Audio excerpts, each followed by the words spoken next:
Transmite para usted Radio Anáhuac Querétaro, transmitiendo desde el Centro de Medios de la Universidad Anáhuac Querétaro, ubicada en Circuito Universidades número 1, El Marqués Querétaro, una estación de la Escuela de Comunicación y Dirección de Empresas de Entretenimiento de la Universidad Anáhuac Querétaro.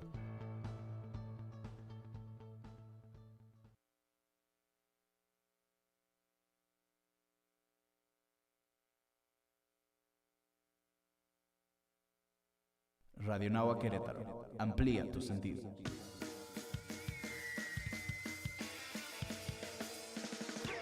Welcome to the Arcade, your favorite show in gaming, with your host, David Torres.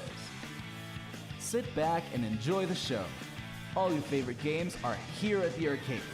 Let's play.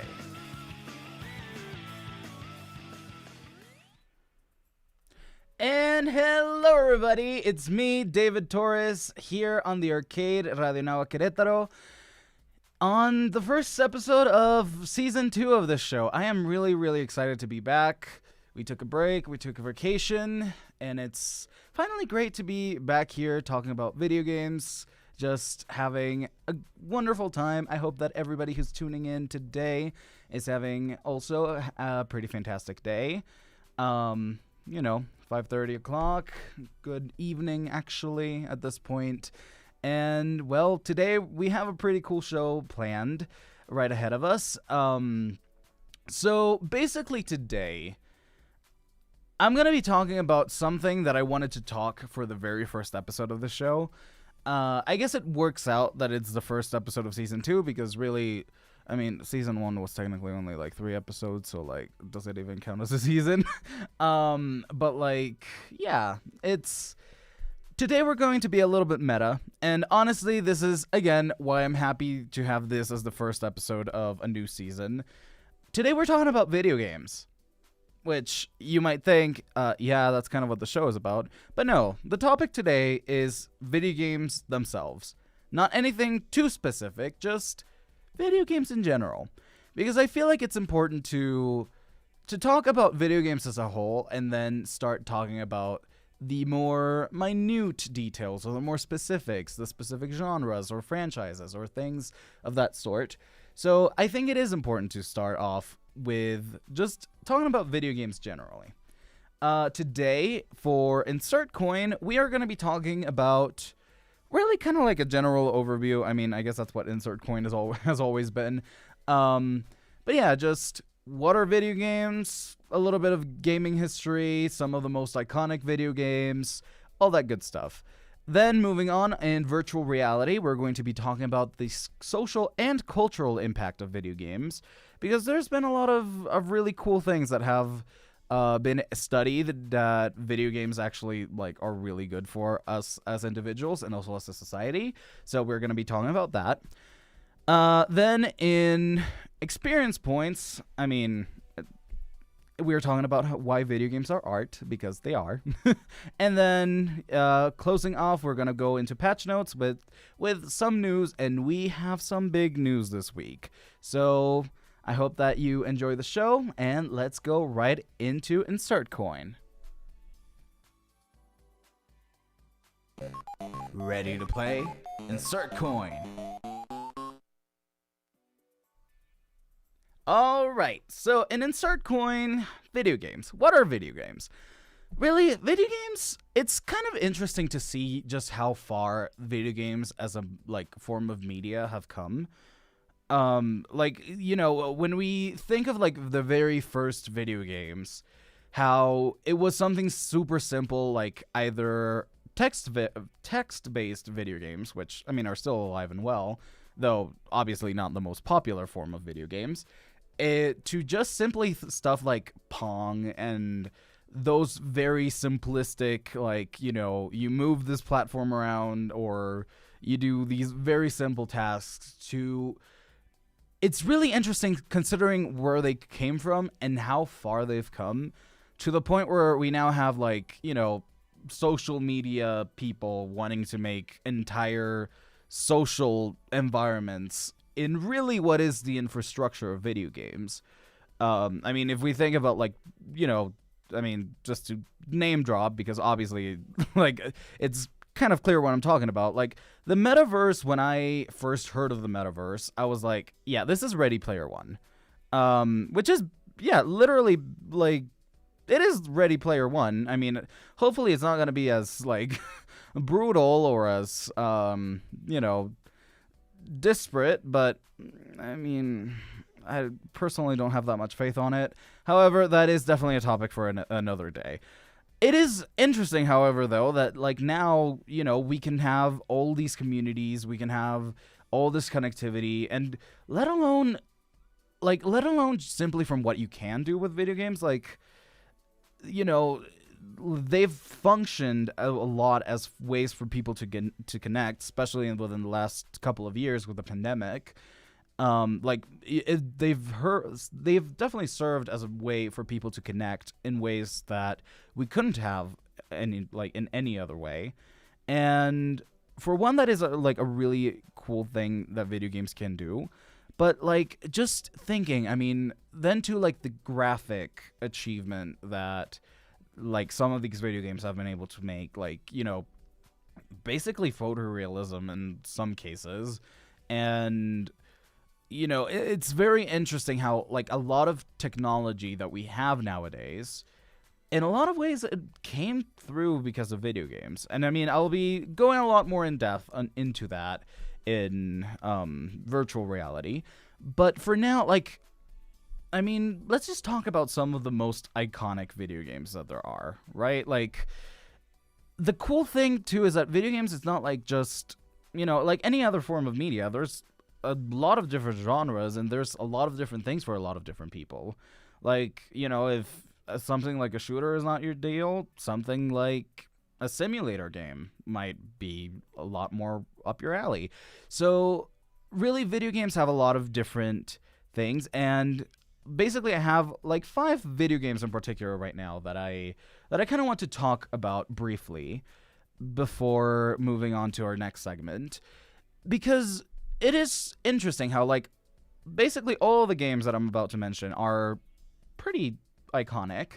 And, like, most people have at least heard of them. So, like, and it just goes to show that even though they're all basically around the same level of fame, arguably, they are still, like, pretty widely known, and they're still very different. Like, starting off with something like Mario, which Mario is basically responsible for, well, Nintendo really, but I mean, Mario was kind of like the staple of that. How bringing, like, the whole switch to, like, from simple arcades or just computer stuff to home consoles. Mario was definitely, like, a very big impact on that. And I mean, we've already talked about Mario before on the show, but I mean, it is worth repeating just how much impact the franchise had towards making video games a home thing. Then there's also the Pokemon series, which I think we have talked about it too before.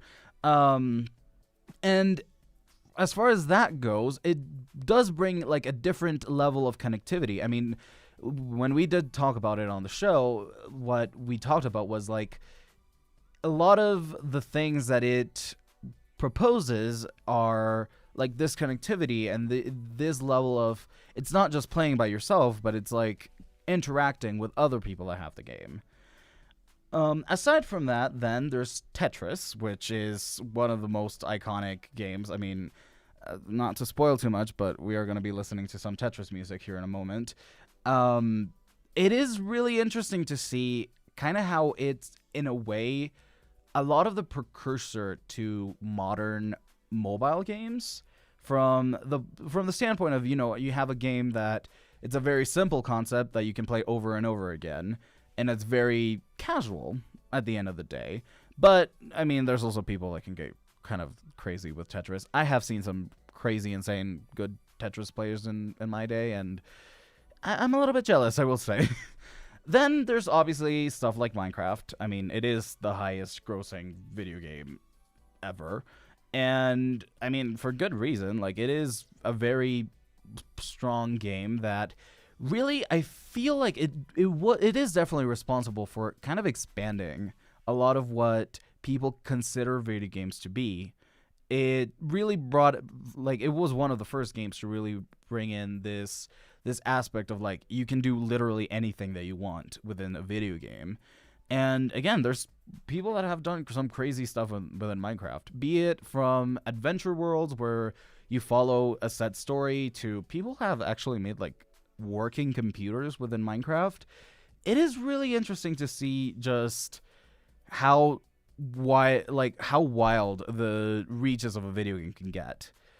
And finally, and I mean, I'm just bringing this one up kind of because I have to, even though I distinctly don't like this video game, and I'm probably gonna lose a lot of gamers here by saying this, but I'm also probably gonna gain the favor of a lot of people. Fortnite, yeah, I don't like Fortnite. Not my kind of game. I guess I can see why people like it. And that's frankly why I'm talking about it too, because, like, you know, it did kind of blow up on social media, and it's still, like, very strong to this day. So it is interesting to have that element of, like, this connectivity in a more modern way as well, from, like, you know, at the end of the day, it is the game that a whole new generation of people is growing with. So, like, you know, it marks a different era of gaming, in my opinion. But on that note, that is basically what we're gonna leave Insert Coin at. So I'm gonna leave you guys off with the main theme of Tetris 99, and we'll be right back with more here at the arcade.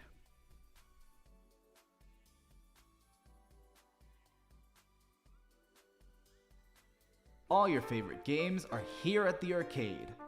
Only on Radio Nahua Querétaro. Amplía tus sentidos.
From the screen to the streets, virtual reality.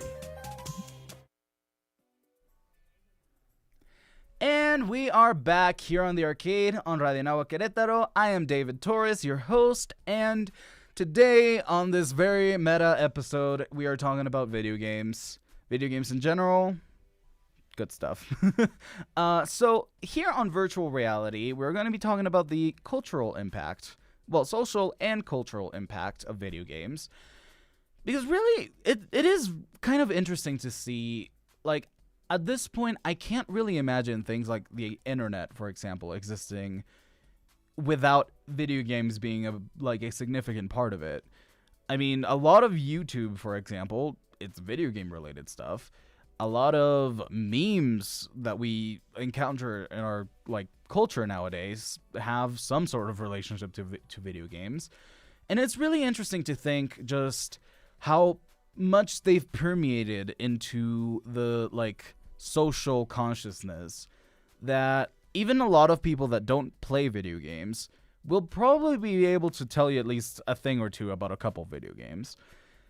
But what we're talking about here is going to be a little bit deeper than that, because there's actually been a lot of really interesting things to see with video games. I mean, just for one, again, with things that I've mentioned, they've created a lot of really interesting careers in our modern day, simply from the aspect of content creation. You know, there's a lot of, again, as I mentioned, there's YouTubers and streamers that have that make complete livings just talking about video games or playing video games for other people. And that is kind of something mind-blowing to think. I don't think people necessarily even 20 years ago or 10 years ago even might have necessarily thought of just how wild it was going to get. Actually, no, 10 years ago. It is kind of crazy to think that 2012 is 10 years ago. It feels like it's very recent, but it actually isn't. That's kind of mind-blowing. Okay, 15 years ago, people might not have necessarily thought about it that way, but, you know, more and more it's becoming a very respected career even. I was actually kind of mind blown because last semester I had a class with he was a fantastic teacher. But he was an older person. And I was actually really impressed by how much he really considered video games as a very integral part, because I mean, for what it's worth, a lot of the people around his age that have been in my life, we're always oh no, video games are bad, the things of the devil, whatever. And it was actually really gratifying to see somebody kind of have that change of perspective, because the truth is that video games are actually really, really good things. There have been a lot of studies lately about the benefits that video games bring to us from just a psychological perspective. And one thing that they have found is that, for example, they strengthen a lot of range of cognitive skills, such as spatial navigation, reasoning, memory, and perception. Along with this, I would actually also, and well, this is also part of my research, they also really help with motor skills too. And as a matter of fact, video games are oftentimes used as therapy for people who have a hard time developing motor skills, because really at the end of the day, it is a lot of manual skill that gets developed the more that you play video games. I mean, there's if you see something like a fighting game tournament, Smash Bros, for example, hands really are. It's kind of impressive to see the things that some people's hands can do, just the amount of intricate movement, and not only intricate but specific movement too. Because it's not you just move your hands doing random things. It's very specific and very conscious movement that you do, and it's a lot of it without even looking at your hands. So that's how this hand-eye coordination is also developed through video games. Along with this, a big thing is that playing video games may also help children develop problem-solving skills. The more adolescents reported playing strategic video games, such as role-playing games, the more they improved in problem-solving and school grades the following year, according to a long-term study published in 2013.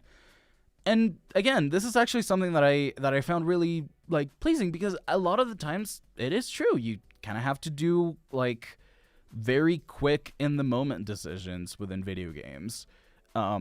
And I mean, this study, of course, mentioned role-playing games directly, which is true. I mean, role-playing games, they are notorious for having the strategy element to them. But I would argue that really any game that you play has this sort of situation. I mean, even more peaceful games, like, for example, Animal Crossing or The Sims, where it's, you have your own, your little kind of stable, so to speak, situation, less so in The Sims than in Animal Crossing, for example, but where it's ultimately a calm, peaceful game. At the end of the day, you do still have to make decisions on simply what are you gonna do next. Are you if you just sit there, it kind of doesn't it kind of defeats the purpose of the game. But if you go around and learn more about the game, you're gonna end up having a lot more and more things that you might want to do. And so this is where even in simple games like that, this problem solving and decision making skills can also be developed through video games. Then again, obviously, video games have shown to be able to improve players' moods, promote relaxation and ward of anxiety, which, I mean, that's kind of why they are entertainment. They, it's a good way to, find a peaceful way to relax, to really lay off some steam. And honestly, too, this is something that I found to be really interesting, because a lot of, obviously, a lot of people have heard, people certain politicians even, not to directly mention anybody, because I don't think that I can do that on radio. But, there's been things where people have, said, oh no, video games make children aggressive or whatever. And the truth is, there's actually been a lot of other studies that I've seen along the years saying precisely the opposite thing.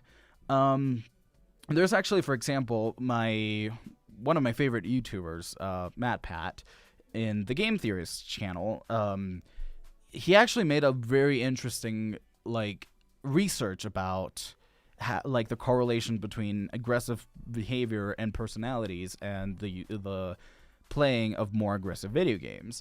And basically, and I really, really recommend people search for this. I mean, generally Matt Pat is just a fantastic creator, but this study in specific, it really was kind of eye-opening, in the sense that what he found was that it wasn't necessarily that video games made people aggressive. It's just that it actually, to the contrary, it helped give aggressive people an outlet to be able to let off that steam and not bring it out in more aggressive ways or more damaging ways. Which does actually correlate really well with the with this study that I'm citing here, that it's at the end of the day, no, they do legitimately promote relaxation and anxiety. What I will say too, for example, just talking about my own personal experience, video games are really good too. I have ADHD, and a lot of the times it can be really hard to concentrate on things if I don't have my hands doing something, or if I don't have so to speak, low importance thoughts that I can quickly manage. And in a lot of ways, what my partner says is getting distracted to stay focused, which it is a really good thing that I find with video games too, that it's they can take care of this excessive energy so that I can focus on listening to things better. Aside from that, though, there's also legitimate social benefits that we can see from video games. And I mean, this is something that I kind of touched up on a little bit here in CertCoin. I mean, we can see it with the pandemic. Like, when people were not able to go out and, like, meet other people, have parties, whatever, video games actually had a massive surge in popularity. Like, the video game industry as a whole, like, had a massive boom with the pandemic. And it makes sense because, like, we had video games like Animal Crossing New Horizons, Among Us, Fall Guys that provided a lot of people these ways to connect that would not have happened otherwise, and that were very difficult or even dangerous to attempt to do otherwise. So, like, aside from that, there's also a lot of people that legitimately just have met very good lifelong friends through video games. I am definitely one of those people. Through things like Discord or Reddit or things like that, where, like, people can come together, talk about video games, and it just creates very legitimately long-lasting relationships. So on that note, like, I don't know, I'm just proud to play video games. That's what I'll say with that. We are coming up to the end of this segment, though. So I'm going to be leaving you guys with Megalovania from Undertale. Again, talking about cultural impact, I was actually kind of, like, my mind was blown when I was, like, getting the music for this. Because this song was actually played for the Pope, like, 2 weeks ago, and it was kind of crazy. And again, it's just mind-blowing the levels at which video games have really permeated into culture.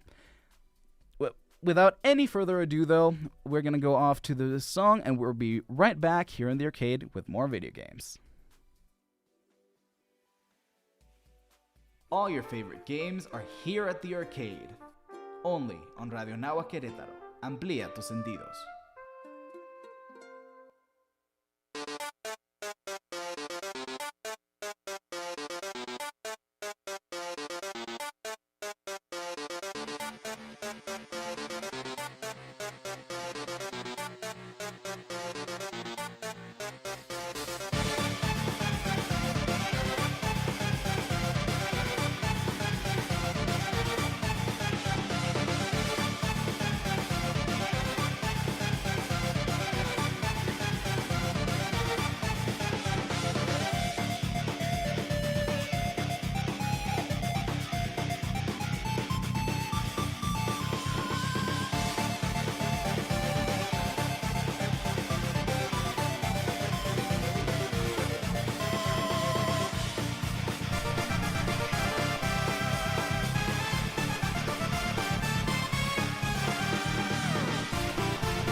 The games that are more than just a game.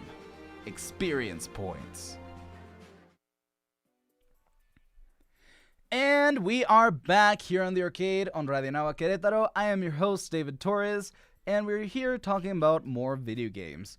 Today, on this very meta edition, first episode of second season, talking about just video games in and of themselves.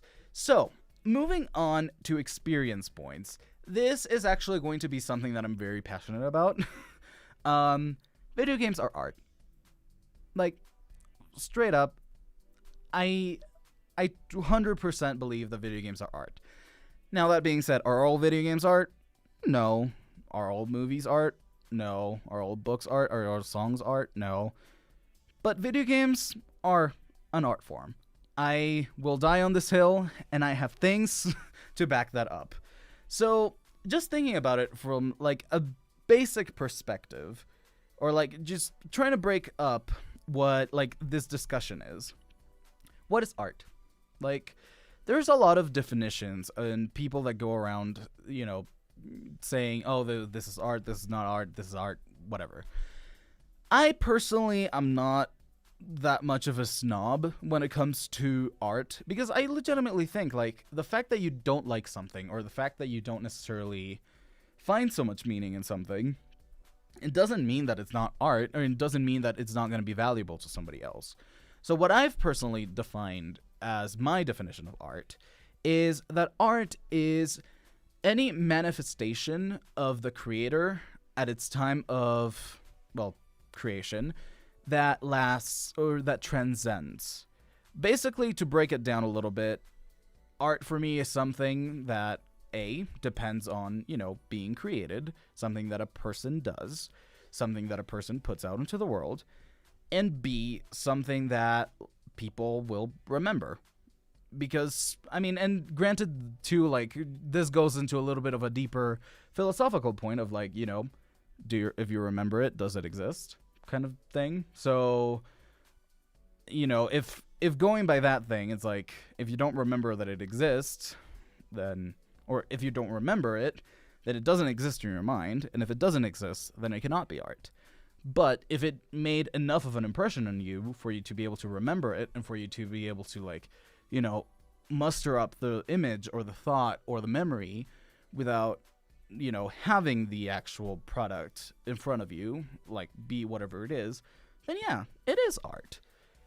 Because at the end of the day, it made an impact on you, and, like, it found its way into your brain.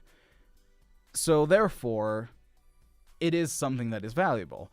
And the way that I think about it, too, it's like, and again, this is me being very anti-snob, it's like, people can totally make art by accident. It is definitely a thing that people can do. Like, even just a simple joke, like, that somebody might create in the spur of the moment, like, if it is really something that transcends within, heck, even the person that made it, or, the friend that you told it that to, then in my opinion, it has complete right to be considered art. Because, at the end of the day, if it didn't impact you, then, yeah, it's not art. But if it did, who is to say that it doesn't have that value? Now, having that as the basis for everything that I'm going to say now about the artistry of video games, let's break down video games next. Because here's the thing. As much as a lot of people might rag on people that play video games or whatever, creating a video game is not an easy thing.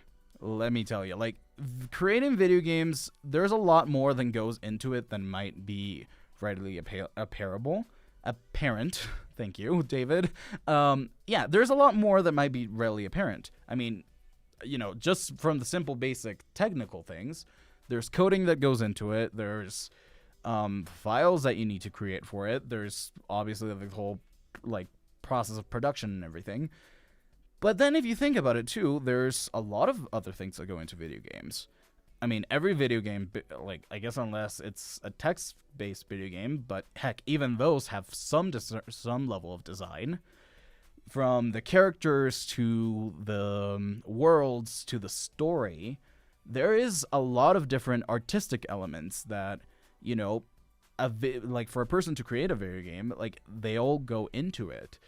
It's like you create the art style. It is called an art style in a lot of video games, and you create these worlds, you create these stories, and, like, why then, like, to bring this into, like, a questioning argument, why then would a story that is written in a book be considered art and not the story that is, like, that you play through it in a video game?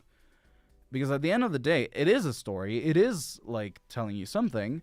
But I think there's legitimately something even more important and something even more personal about being able to play through that story.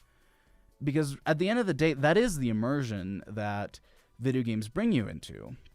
And so, like, in a lot of ways, when you think about it too, like, simply from the environments that a lot of these video games create, they are art. Like, there are some video games, the name of one is completely fleeting my mind right now, but, like, basically, some of these video games are literally just made for you to, like, walk around and look at the environment. And so, what is to say that it's not, like, just because it's a digital environment doesn't mean that it's not some form of art. Because at that point, it's, like, almost like a digital landscape that you can walk through. And so, from this point, it's, like, very interesting to see that, there's a lot of creative elements that go into the design of video games that a lot of people don't see. Then again, there's also, like, video game music, which is why I really like having video game music here on the breaks, because, again, like, there's a lot of really interesting and really cool video game music that do a lot of very interesting things musically that I feel like a lot of times it's not, like, given the respect that it deserves. Then moving on to another thing, the very cool thing that like, a very nice argument that I found while researching for this episode too was the prevalence of indie creators nowadays. It's not anymore that it's, like, a massive company that can create video games. Now there are video games, and again, like, this is kind of why I create experience points. There are video games that are created by individuals, like, from, like, top to bottom by one person that, it can represent completely somebody's artistic point of view, and that they go beyond being video games to being, like, completely more interesting experience. I've talked about Undertale before, and there's, like, a clear example. It's mostly made entirely by Toby Fox, its creator, and, like, it's, again, like, it is a very transcendental and very interesting game that, aside from just simply being a legitimately pretty fun game, it brings up a lot of interesting story elements and a lot of interesting philosophical questions. And it is completely made by, again, basically one person. So this is also interesting because, like, video games nowadays, more than just necessarily being money grabs, they can also be passion projects. They can also be, like, ways for people to tell stories that they want to tell. Again, like, for example, referencing When the Darkness Comes from, like, something that I mentioned last season too. It's basically somebody just having an outlet for their depression and anxiety and letting people play through it and letting people see how they feel. What then makes that so much different from, like, for example, a song that you can listen to and feel the sadness or the anger or whatever emotion the musician had at the moment of creating? Like, video games really have come a very long way, and that is something that I've been really trying to, like, drive forward in this episode since Insert Coin. They are not just random little things to pass the time. They have created social impact. They can help us as individuals. They help connect us, and they help express things. They help bring us together, and they help bring us to new stories. And yeah, this is why I should have had this be the very first episode of this show, because I think it is really important to really just express, like, it is really important for me to just express all these things and how I feel so passionately about video games. That being said, we have reached the ending of experience points. So we are going to go off into a musical break. I'm going to leave you guys with Trixie Mattel's cover of Lana Del Rey's video games, and we're going to be right back for our last segment here on the arcade. And we'll be right back. All your favorite games are here at the arcade. Only on Radio Nahua Querétaro. Amplía tus sentidos.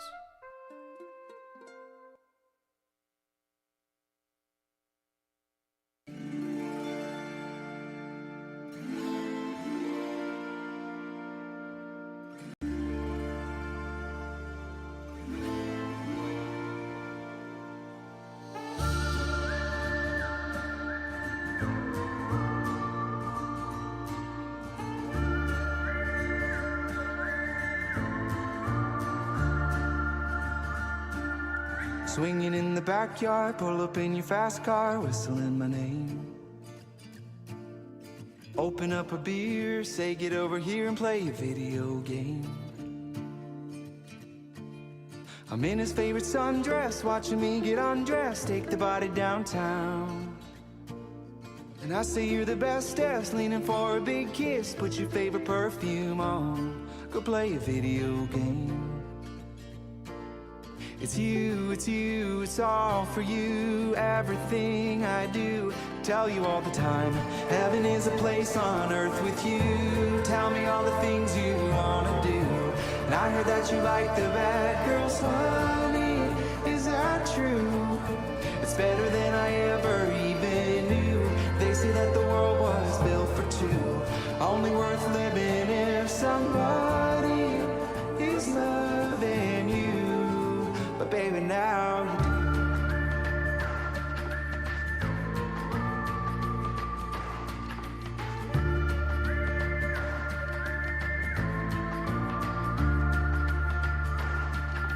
Singing in the old bar, swinging with the old stars, living for the fame. Kissing in the blue dark, playing pool and wild darts, video games. He holds me in his big arms, drunk and I'm seeing stars, this is all I think of. Watching all our friends fall in and out of old Pauls, this is my idea of fun. We're playing video games. It's you, it's all for you. Everything I do, tell you all the time. Heaven is a place on earth with you. Tell me all the things you wanna do. And I heard that you like the bad girls, honey.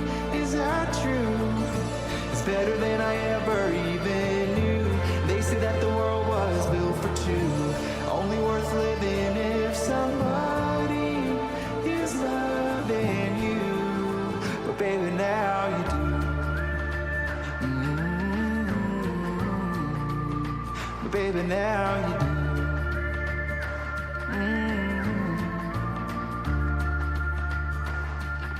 It's you, it's all for you. Everything I do, tell you all the time. Heaven is a place on earth with you. Tell me all the things you wanna do. And I heard that you like the bad girls, honey. Is that true? It's better than I ever even knew. They say that the world was built for two. Only worth living if somebody is loving you. Baby, now you do.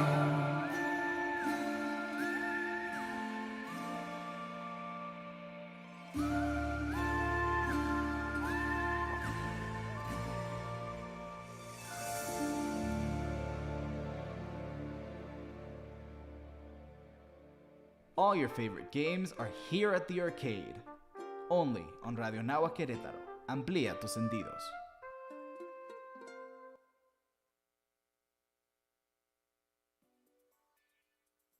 On Radio Nahua Querétaro, I am your host, David Torres, and we have finally reached Patch Notes, the last segment of our show here today.